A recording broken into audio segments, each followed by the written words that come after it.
जी मित्रों नमस्कार, अभिवादन आप सभी को। आशा है कि आप सभी बिल्कुल कुशल मंगल होंगे।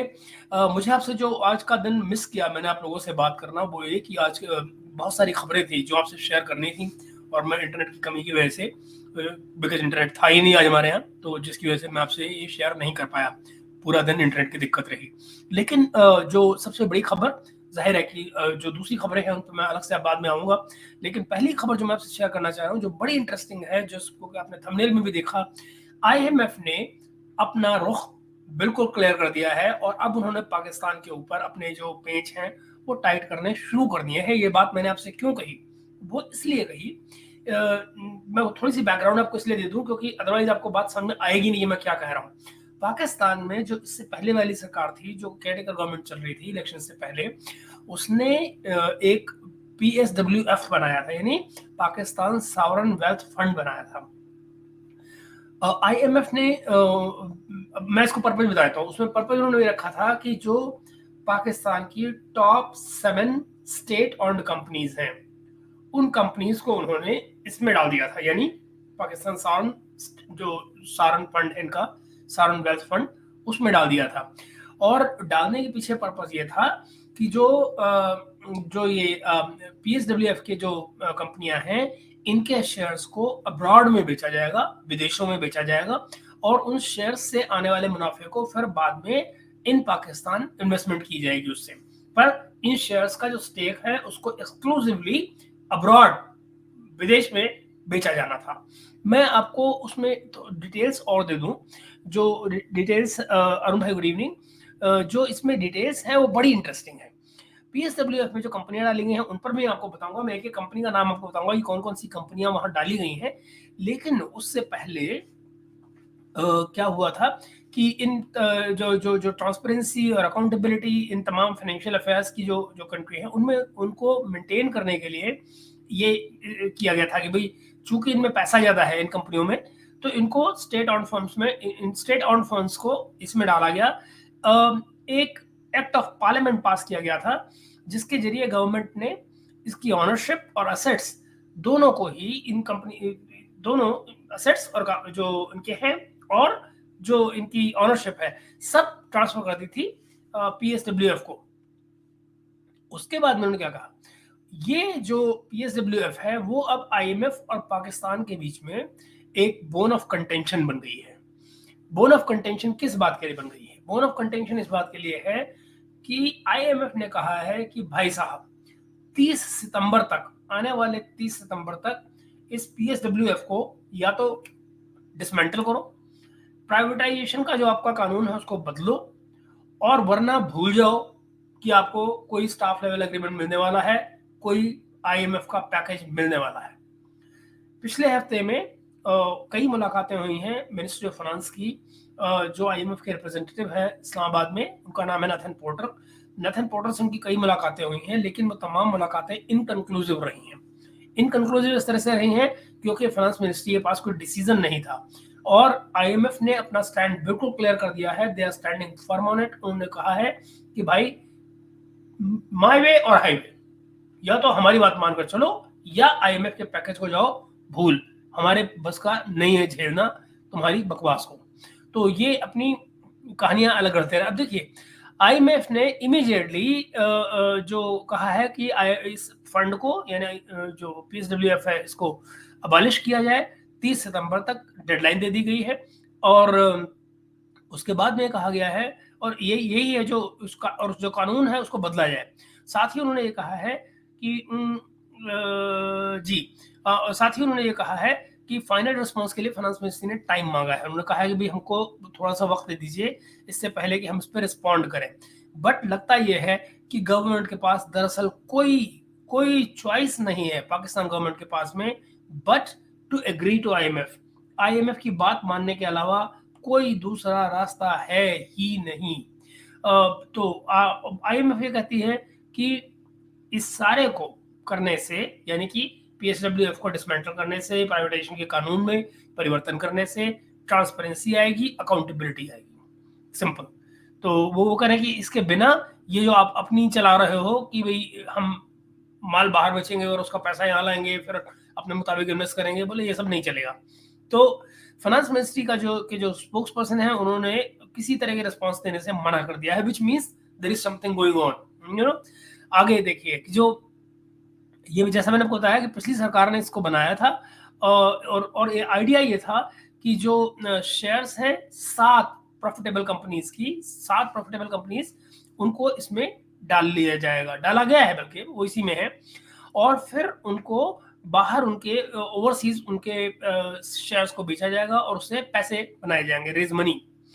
उसके बाद में भैया कानून कहता है, जो कानून क्या कहता है कि जो असेट्स एंड प्रॉफिट्स हैं, for example now the companies, कौन कंपनीज के नाम आते हैं, oil and gas development company limited, जिसको OGDCL कहते हैं। साथ ही दूसरी कंपनी जो आती है वो है पाकिस्तान पेट्रोलियम लिमिटेड, तीसरी मरी पेट्रोलियम, चौथी नेशनल बैंक ऑफ पाकिस्तान, अगला पाकिस्तान डेवलपमेंट फंड, और पाकिस्तान होल्डिंग्स प्राइवेट लिमिटेड। इसके अलावा आखिरी जो बचता है वो है नीलम झेलम हाइड्रो पावर कंपनी। ये हैं वो 7 कंपनियां दोस्तों, जिनको शिफ्ट किया गया है पाकिस्तान का जो ये सॉवरेन वेल्थ फंड है, PSWF, वहां पर डाला गया है। इनमें से जो 4 कंपनियां हैं, 7 में से जो 4 कंपनियां हैं, इन्होंने टोटल जो नेट प्रॉफिट अर्न किया है पिछले फिस्कल ईयर में, यानी 22-23 में, वो है 386 बिलियन रुपए का। 386 बिलियन रुपए का नेट प्रॉफिट अर्न किया है 4 कंपनियों ने, इसकी 7 में से 4 ने। ये फाइनेंस मिनिस्ट्री का डेटा है जो मैं आपको दे रहा हूँ। इसके अलावा 225 बिलियन रुपए जो है वो OGDCL ने कमाए हैं, और प्लस पाकिस्तान का और ये पाकिस्तान की सबसे प्रॉफिटेबल कंपनी है, बाय OGDCL जो मैंने आपको बताई, basically oil and gas company है, जो उसने सबसे ज्यादा प्रॉफिट कमाया है। अच्छा, उसके बाद में गवर्नमेंट कह रही है कि गवर्नमेंट बेसिकली इसके तमाम शेयर्स को फॉरेन नेशंस को बेचना चाह रही है बिना कॉम्पिटिटिव होल्डिंग प्रोसेस के। कोई कॉम्पिटिटिव बिडिंग प्रोसेस लिए बिना वो इनको बेचना चाहती है, कोई बिडिंग नहीं, कुछ नहीं, बाहरी बाहर निकाल दो। तो वो इसलिए IMF बीच में कूदा हुआ है, वो कह रहा है कि नहीं, आपको बेसिकली कॉम्पिटिटिव बिडिंग प्रोसेस के लिए डिफाइन होना चाहिए। तो जो प्रोसेस डिफाइंड है प्राइवेटाइजेशन ऑर्डिनेंस में, बाय द वे प्राइवेटाइजेशन के लिए भी ऑर्डिनेंस है, कानून नहीं है, ऑर्डिनेंस लाए हुए ये, जिसको भी जो कि 6 महीने बाद लैप्स कर जाता है अनलेस के एक्सटेंड किया जाए उसको। तो ये है सिलसिला। अच्छा, as of last year in जो 7 कंपनियां हैं, इनका जो नेटवर्थ था वो था 2.3 बिलियन 2.3 बिलियन रुपीज का, ट्रिलियन, 2.3 ट्रिलियन रुपीज में है नंबर सारा। 2.3 बिलियन ट्रिलियन रुपीज का इनका जो है वो टोटल एस्टिमेटेड इनकी वैल्यू बन रही थी 7 कंपनी की, विच जो गवर्नमेंट प्लान कर रही है उसको कि इसको फंड रेज करने के लिए बाहर शेयर्स, जैसे मैंने कहा, शेयर्स और इनकी जो अर्निंग्स है उनको कैपिटल इन्वेस्टमेंट की तरह से इस्तेमाल किया जाए। ओके, आगे देखें फिर क्या आता है। फिर है और इंटरेस्टिंग, कह रहे कि IMF ये कह रही है कि पाकिस्तान के पास कैपिटल ही नहीं है इन्वेस्ट करने के लिए फंड में, और गवर्नमेंट जो है वो अपने इन जो कंपनियां हैं इनको बेसिकली वो स्ट्रेटेजिक एसेट्स कह रही है IMF, तो कह रही कि इन स्ट्रेटेजिक एसेट्स के ऊपर से आपका कंट्रोल ही खो जाएगा अगर आप इसको इस तरह से बिना किसी बिडिंग प्रोसेस के और बाहर निकालने की कोशिश करेंगे, एसेट्स को बेचने की कोशिश करेंगे, तो उसमें you will lose the control, you know longer have the control, whereas आपकी पूरी इकोनॉमी जो है वो इन 7 कंपनियों पे बेस्ड है, क्योंकि मेजॉरिटी प्रॉफिट इन्हीं के पास है सारा। IMF ने ये भी आगे अर्ज किया कि गवर्नमेंट को चाहिए कि अपना प्राइवेटाइजेशन लॉ जो है उसको मजबूत करे, और बजाय कि इन कंपनियों को बेचने की बात करें, इन कंपनियों के जो शेयर्स हैं उनको गंदी तरह से, नॉन ट्रांसपेरेंट तरीके से बेचने की बात करें, वो नहीं करना चाहिए। इसके अलावा पाकिस्तानी अथॉरिटीज का यकीन है कि जो एग्जिस्टिंग प्राइवेटाइजेशन मैकेनिज्म है वो बड़ा पेचीदा है और इनफेक्टिव है। नतीजा ये कि इसलिए वो इस रूट के जरिए जाना चाह रहे हैं ताकि ये जल्दी से वन विंडो ऑपरेशन, बाहर जाके हम अपने आप इसको बेच बाच लें, और सॉवरेन फंड के जरिए और हमारा ये जो लॉ के जरिए, बिडिंग प्रोसेस के जरिए न जाना पड़े, बिकॉज इनफेक्टिव है वो और कम्बरसम है। आईएमएफ ने इस आर्गुमेंट को एक्सेप्ट करने से मना कर दिया है। आईएमएफ ने कहा भी नहीं, हम नहीं मानते, हम नहीं जानते, जाओ। द सोर्सेस से ये आगे कहते हैं सोर्सेस कि जो आईएमएफ है उसने गवर्नमेंट को ये कहा है कि हाँ नहीं, अगर गवर्नमेंट ये चाहती है, अगर पाकिस्तान गवर्नमेंट ये चाहती है कि उसको आईएमएफ का प्रोग्राम मिले, तो भाई वैसे ही करो जैसे कहा जा रहा है, यानी कि इस कानून को बदलना पड़ेगा, इसको बाहर निकालना पड़ेगा, इसके अलावा मित्रों कोई चारा नहीं है, ऐसा ऐसा उसने कह दिया आईएमएफ ने। फाइनेंस मिनिस्ट्री कहती है आगे कि आईएमएफ के साथ जो जो जो जो जो इकोनॉमी के हैवी लॉसेस हुए हैं 24-25 के बजट में, उसको कोई हम डील फाइनलाइज नहीं कर पा रहे हैं इसकी वजह से, क्योंकि इसमें सारे लॉसेस ही लॉसेस नजर आ रहे हैं। तो जाहिर है कि आईएमएफ को रिकवरी की भी चिंता है ना, जो पैसा दिया जाएगा वो आएगा कहाँ से। तो फाइनेंस मिनिस्ट्री ने डील फाइनलाइज नहीं कर पाई आईएमएफ के साथ में। हालांकि जो सरकार ने टैक्सेस लगाए हैं वो हैवीली टैक्स है। जो बजट अभी पेश किया है वो बड़ा हैवीली टैक्स किया गया है, और उससे जो इकोनॉमी में लॉसेस जो हैं आए हैं।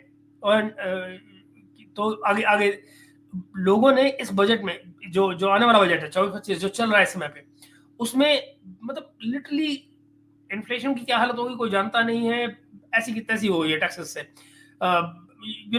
पिछले महीने बताया जा रहा है कि जो रिपोर्ट्स है वहां पर कि कुछ लोगों को बच्चे बेचते पाया गया है कि 65,000 में बच्चा ले लो वाली हालत है, कि इस तरह की चीजें बाहर निकल के आ रही हैं अपने घर को फाइनेंस करने के लिए। औरंगजेब साहब जो है इस बीच में उन्होंने कोई भी डेडलाइन देने से मना कर दिया है। मोहम्मद औरंगजेब कौन है? फाइनेंस मिनिस्टर पाकिस्तान के। उन्होंने इस समय पर कोई भी आईएमएफ के साथ डील देने के लिए डेडलाइन से मना कर दिया है कि कोई डेडलाइन नहीं है। बाय द वे सारे मामले में आप एक चीज ध्यान रखिए कि फाइनेंशियल ईयर शुरू हो चुका है, बजट पेश किया जा चुका है, आईएमएफ को भेजा जा चुका है, एक्सेप्ट करना न करना वो आईएमएफ की मर्जी होगी। लेकिन दोस्तों एक बात का ध्यान रखिएगा, जब आपने बजट दिया है जबकि आपका खजाना खाली है, तो आखिर वो बजट किस बेसिस पे दिया? दैट मीन्स कि तमाम बजट जो है मेरे मुताबिक अजम्पटिव फिगर्स के ऊपर दिया गया है, ये मानते हुए दिया गया है कि आईएमएफ से हमको ये पैसे मिल ही जाएंगे। सो बेसिकली खजाना खाली है लेकिन आप बजट बना रहे हैं कैसे? तो इससे ये पता लगता है कि सब कुछ हवा में है और इस पर बैंक किया जा रहा है कि आईएमएफ से हमको ये पैसे मिल जाएंगे, इसके बिना ये बजट ये इकोनॉमी सब बेकार हो जाएगा। तो ये गेम है जिसकी वजह से मैं ये न्यूज़ को जो कवर कर रहा हूँ आपको, जो इस न्यूज़ के बारे में बात कर रहा हूँ, उसके पीछे बेसिक रीजन यही है। अभी डेवलपमेंट फंड्स जो डेवलपमेंट बजट जो है पाकिस्तान का, उसको 25 बिलियन रुपीस तक कट डाउन किया गया है प्राइम मिनिस्टर की तरफ से, शहबाज शरीफ की तरफ से। उसके अलावा एक सिग्निफिकेंट इंक्रीज किया जाना था बेसिक, यानी कि सबसे बेसिक टैरिफ जो आता है उन लोगों के लिए जो 0 से लेके या 1 यूनिट से लेके 200 यूनिट तक बिजली खर्च करते हैं, 1 यूनिट से लेकर 200 यूनिट तक, उनके लिए आईएमएफ ने कहा था कि 3.95 रुपए की वो यूनिट की कॉस्ट है। आईएमएफ के मुताबिक उसको 7.12 रुपए होना चाहिए। आप जरा जंप देखिए, उस आदमी के लिए जो पहली 200 यूनिट, सिर्फ 200 यूनिट, 1 से 200 यूनिट के बीच में खर्च कर रहा है, उसके लिए जो यूनिट प्राइस है वो 3.95 है रुपीस, और उसको आईएमएफ ने कहा है कि इसको 7.12 कर दिया जाए। अब आप जरा कल्पना कीजिए कि एक फ्रिज भी अगर आप चलाएं, खाली एक फ्रिज, वो भी मॉडर्न जमाने का, तो लगभग एक यूनिट आपकी डेली की वो ले जाता है। अगर 1 यूनिट डेली लेता है दैट मीन्स महीने की हुई 30 यूनिट। 30 यूनिट का मतलब हुआ कि आपके 7.12 रुपए जो लगा रही है आईएमएफ, ये उसका रेट लगा रही है, इसके ऊपर टैक्सेस लगेंगे 100 अलग। तो आप और टैक्सेस भयानक है पाकिस्तान में, और न जाने कौन कौन से टैक्सेस हैं वो। मतलब अगर आप अभी पाकिस्तान का बिजली का बिल देखें और उसमें वो देखें कि बिल के साथ में क्या क्या टैक्सेस लगे हुए होते हैं, तो आप माथा पकड़ के बैठ जाएंगे, क्योंकि दुनिया में वो टैक्सेस कहीं और नहीं लगते। मतलब पीटीवी का भी टैक्स लगा होता है, पाकिस्तान टेलीविजन के लिए भी उसमें पैसे लगे होते हैं। मतलब कोई डैम नया 50s से कोई डैम बनाने की प्लानिंग है, उसके पैसे लगे होते हैं। It's a crazy idea. Anyway, तो अब आप इधर सोचिए कि जो बेस प्राइस है 3.95 का, उसको IMF ये कह रहा है कि इसको 7.12 पे लेकर जाओ। अब आप सोचिए कि जरा ये जो मोर देन डबल का जंप है उन लोगों के लिए, तो जरा सोचिए गरीब की क्या हालत होगी। खैर, ओके, तो अभी सरकार ने इस आइडिया को, IMF के इस आइडिया को सरकार ने इम्प्लीमेंट नहीं किया है और 3 महीने के लिए टाल दिया है कि हम इस पर 3 महीने के बाद में बात करेंगे। ओके, अब देखना यह है कि क्या IMF जो है वो इस एडजस्टमेंट को अप्रूव करेगा या नहीं करेगा। हालांकि प्राइम मिनिस्टर ने कहा है कि इन्फॉर्म कर दिया गया है, IMF को इसके लिए इन्फॉर्म कर दिया गया है। जो ये पाकिस्तान का जो ये मैंने बताया सॉवरेन वेल्थ फंड जो है, इसको एग्जम्प्टेड रखा गया है 3 कोर लॉज से। जो 3 कोर लॉज हैं, privatisation commission ordinance, public procurement regulatory authority ordinance और स्टेट ऑन एंटरप्राइजेस एक्ट। तो ये 23 का है, 2023 का है ये स्टेट ऑन एंटरप्राइजेस एक्ट। तो इन तीनों से इस PSWF को एग्जम्प्टेड रखा गया है, उसके बाद लागू ही नहीं होते। दिस एक्सेप्शन जो है ये की कंसर्न है IMF के लिए कि भाई इसको तमाम कानून से ऊपर क्यों रखा गया है। और IMF ये कहती है कि उसको ये कोई रीजनिंग समझ में नहीं आ रही है, कोई जस्टिफिकेशन समझ में नहीं आ रहा है IMF को कि इन 7 कंपनियों को जो स्टेट ऑर्डर एंटरप्राइजेज एक्ट है 2023 का, उससे बाहर क्यों रखा जा रहा है, जिसमें इस एक्ट के अंदर जो स्टेट ऑर्डर एंटरप्राइजेज एक्ट है 2023 का, उसमें प्रोवाइड किया गया है, ये अवेलेबल क्लॉजेस हैं कि भाई कॉम्प्रिहेंसिव फ्रेमवर्क होना चाहिए मैनेजमेंट के लिए, तमाम SOEs का, जो स्टेट ऑर्डर एंटरप्राइजेज के लिए एक कॉम्प्रिहेंसिव फ्रेमवर्क मैनेजमेंट का होना चाहिए। तो मगर वो इसके लिए उन्होंने उसको इससे बाहर रखा हुआ है। Okay, then finance ministry officials ये भी कहते हैं कि गवर्नमेंट जो है वो इस सब के बावजूद, यानी जो कुछ सरकार ने किया है उसके बावजूद, गवर्नमेंट का कंट्रोल जो है वो इन SOEs पर बना रहेगा। वो इस बात को IMF जो है वो इग्नोर करता है, वो डिक्लाइन करता है, वो कहता है कि हम नहीं मानते इस बात को कि सरकार का कोई कंट्रोल बना रहेगा इसके ऊपर। इस बीच में एक और चीज देखिए कि जो अबू धाबी की इन्वेस्टमेंट अथॉरिटी है, अबू धाबी इन्वेस्टमेंट अथॉरिटी यानी ADIA, उसने पाकिस्तान को टेक्निकल असिस्टेंस दी थी ये PSWF वाला जो लॉ है इसको बनाने में। बड़ा इंटरेस्टिंग। अच्छा, और इससे क्या हुआ कि फेडरल गवर्नमेंट जो है पाकिस्तान की, उसके हाथ में इन्होंने काम किया था अबू धाबी इन्वेस्टमेंट अथॉरिटी ने इस लॉ को बनाने में, और इसमें जो शेयर होल्डिंग वगैरह है SOEs की, उसको ऑन अप करने में कि कैसे इसको किया जाएगा सारा। अब बहुत पॉसिबल है कि इसमें अबू धाबी का अपना इंटरेस्ट भी हो कि भाई अल्टीमेटली कैसे हम कैप्चर करेंगे बाद में इसको, but let's see. However, despite the enactment, आप इसको ये देखें कि जो गवर्नमेंट है उसने अभी तक फंड को ऑपरेशनल नहीं किया है। ये जो PSWF है, इसको अभी तक उन्होंने ऑपरेशनल नहीं किया है। अगर गवर्नमेंट जो है प्रॉफिट्स और असेट्स इन कंपनीज के फंड को ट्रांसफर कर देती है पूरी तरह से, तो इसका मतलब होगा कि जो गवर्नमेंट को नॉन टैक्स रेवेन्यूज मिलती हैं वो सब की सब खत्म हो जाएंगी। मतलब बेसिकली खत्म, सब के सब तो क्या, मतलब जो इन 7 कंपनियों से आती है वो खत्म हो जाएंगी। तो इसके अलावा जो UAE है, यूनाइटेड अरब एमिरेट्स, उसने पहले इंटरेस्ट दिखाया था जो इनकी ऑयल एंड गैस सेक्टर की जो कंपनियां हैं उनको, उनकी शेयर्स को लेने में। मैंने आपको कहा ना कि अबू धाबी का इंटरेस्ट, इसका मतलब अगर Abu Dhabi company law form करने में इंटरेस्ट दिखा रही है, इसका मतलब उनको कोई नहीं इंटरेस्ट होगा। तो वो जो ऑयल एंड गैस सेक्टर है उसमें वो इंटरेस्ट दिखाया है, और उन्हें इंडिकेट उन्होंने ये किया है कि जो इनके जो एसेट्स हैं उनको डाइवर्स किया जा सकता है, वो उसमें इंटरेस्टेड है। इससे जो पैसा आएगा उसका प्लान ये था कि उसको इस्तेमाल किया जाएगा पाकिस्तान के जो जॉइंट वेंचर हैं उनमें शेयर्स में इन्वेस्ट किया जाएगा। जॉइंट वेंचर शेयर्स कहाँ पर? एग्रीकल्चर में, माइनिंग में, इंफॉर्मेशन टेक्नोलॉजी सेक्टर्स में। यानी कि जो यहाँ पर लोग आएंगे इन्वेस्ट करने के लिए, उनके साथ में जॉइंट वेंचर जो बनेंगे उनमें इस पैसे को, जो कि बाहर से निकाला जाएगा इन कंपनियों के शेयर बेचकर, उस पैसे को वहां इन्वेस्ट किया जाएगा। ये है मित्रों वो खबर जो मैं आपसे बेसिकली शेयर करना चाह रहा था। और मुझे सीरियसली मुझे सीरियसली लगता है कि यहाँ पर अब इनके पास कोई चारा है नहीं और 30 सितंबर कैसे इनसे कैचअप होगा, ये बड़ा इंटरेस्टिंग होगा। मैं बार-बार आपको याद दिला रहा हूँ, मैं ये कतई नहीं मानता कि आईएमएफ पैसे नहीं देगा। मुझे पूरा यकीन है कि आईएमएफ पैसे देगा, लेकिन वो जो कंडीशंस लगाएगा, और ये बात आपको महीनों से बता रहा हूँ, जो कंडीशंस लगाएगा वो पाकिस्तान का तेल निकाल देगी, और वो तेल ऑलरेडी निकल रहा है। इसके ऊपर ये तुर्रा आ गया है जो मैंने अभी-अभी आपको बताया।